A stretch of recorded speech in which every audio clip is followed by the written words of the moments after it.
오늘도 이 새벽에 나오신 여러분들 모두를 진심으로 환영하고 또 축복합니다.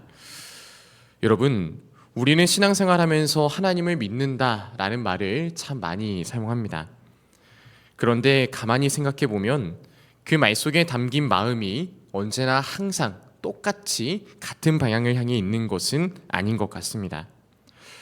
어떤 때는 하나님을 믿는다라고 우리가 이야기하지만 실제로는 하나님보다도 하나님을 통해 얻고 싶은 어떤 것을 더 간절히 바라며 그렇게 나아갈 때가 많습니다.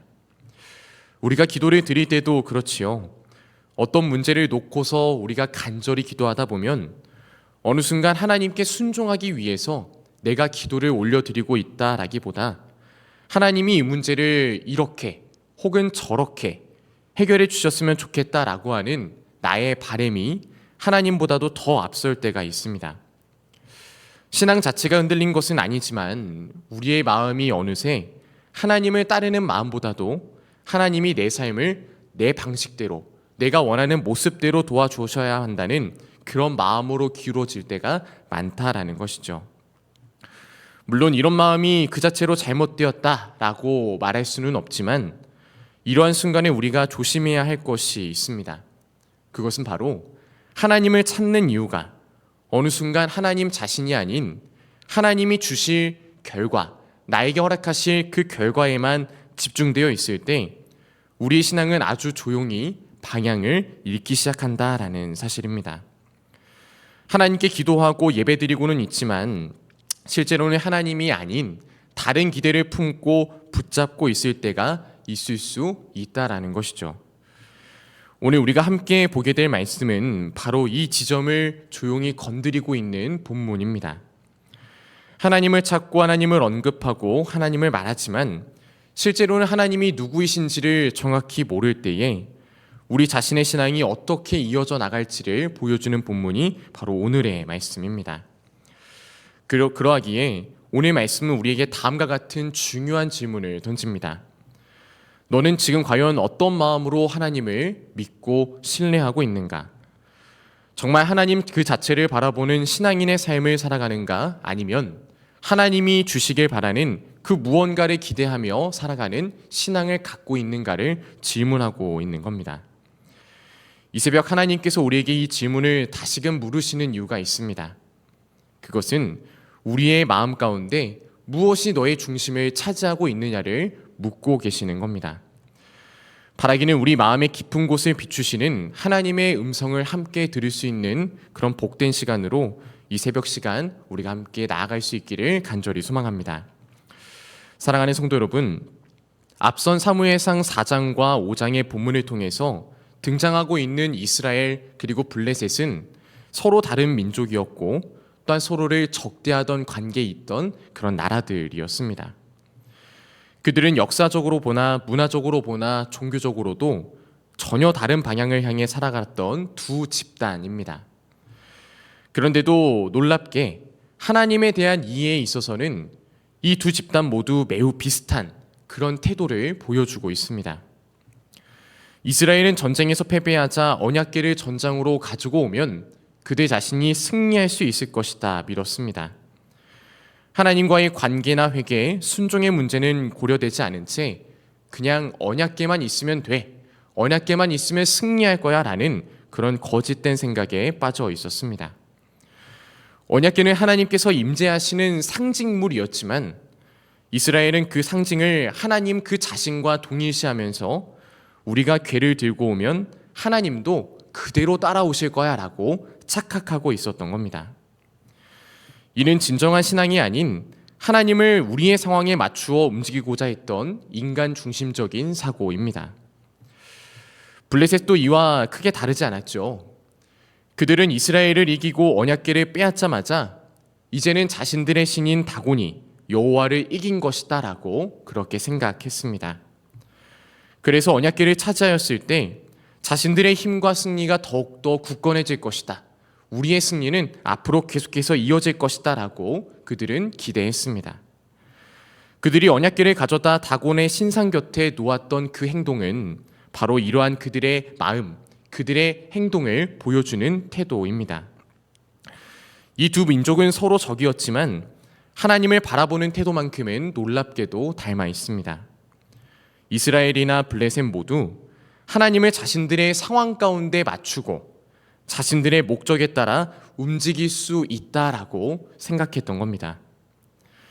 하나님을 믿는다라는 말이 사실은 하나님이 내 삶을 이렇게 내가 뜻하는 대로 도와주실 거야 라 같은 그런 기대와 거의 동일한 의미로 사용되고 있었던 겁니다. 사랑하는 성도 여러분, 여기에 인간 중심의 신앙, 그 신앙의 위험성이 존재합니다.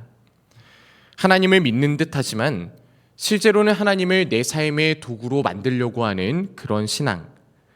하나님이 누구이신지보다 하나님이 나에게 무엇을 해주실지 원하고 있고 그것을 더 중요하게 여기는 그 신앙.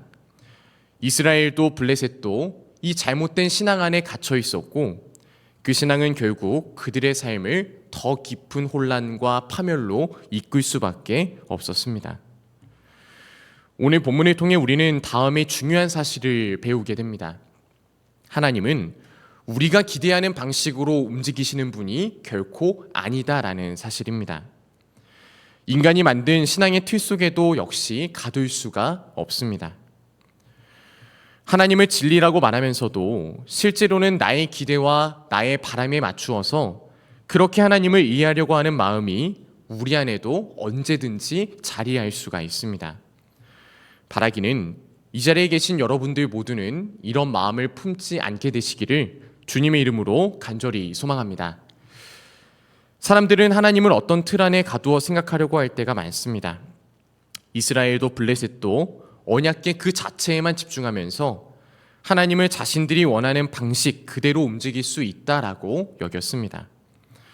그런데 본문 6절에서부터는 그런 인간의 생각을 넘어서서 일하고 계시는 하나님의 역사를 우리가 확인하게 되어집니다. 우리 먼저 6절 말씀을 함께 한 목소리로 봉독하겠습니다. 여호와의 손이 아스돗 사람에게 엄중히 더하사 독한 종기의 재앙으로 아스돗과 그 지역을 쳐서 망하게 하니 아멘. 블레셋 사람들이 언약궤를 아스돗 성에 두었을 때 그 도시에 예상치 못했던 재앙이 임하게 됩니다. 성경은 그것을 여호와의 손이 그들에게 무겁게 임하였다라고 기록하고 있습니다.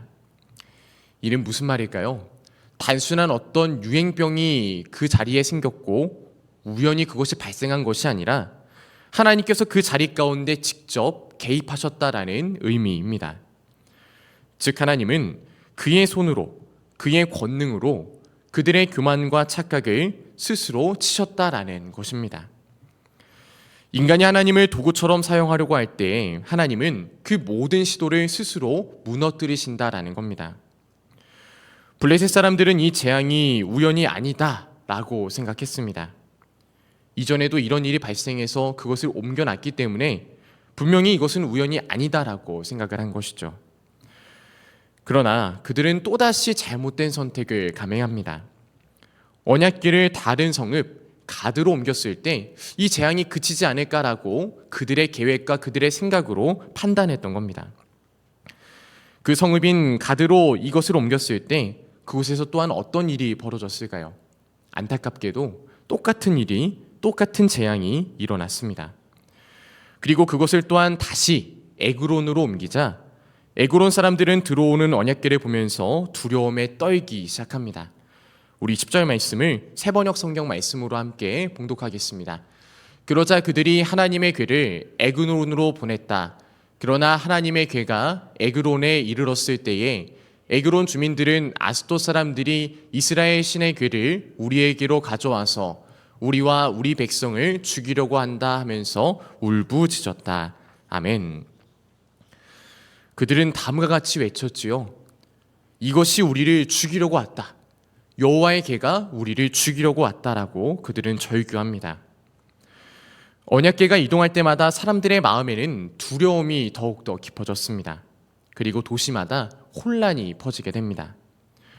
여기서 우리가 깨닫는 것은 분명하죠.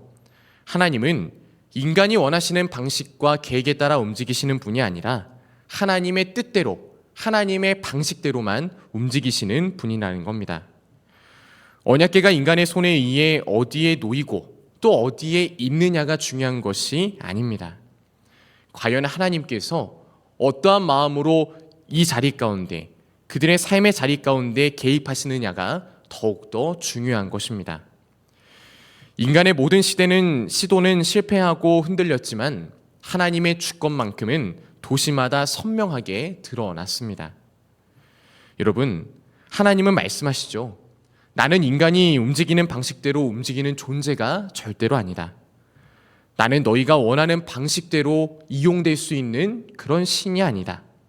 나는 세상을 다스리는 주권자이며 너희를 다스리는 여호와 하나님이다 라고 우리 주님께서는 이야기하고 계십니다. 사랑하는 성도 여러분, 하나님을 믿는다라는 말에는 이와 같은 의미가 담겨져 있습니다.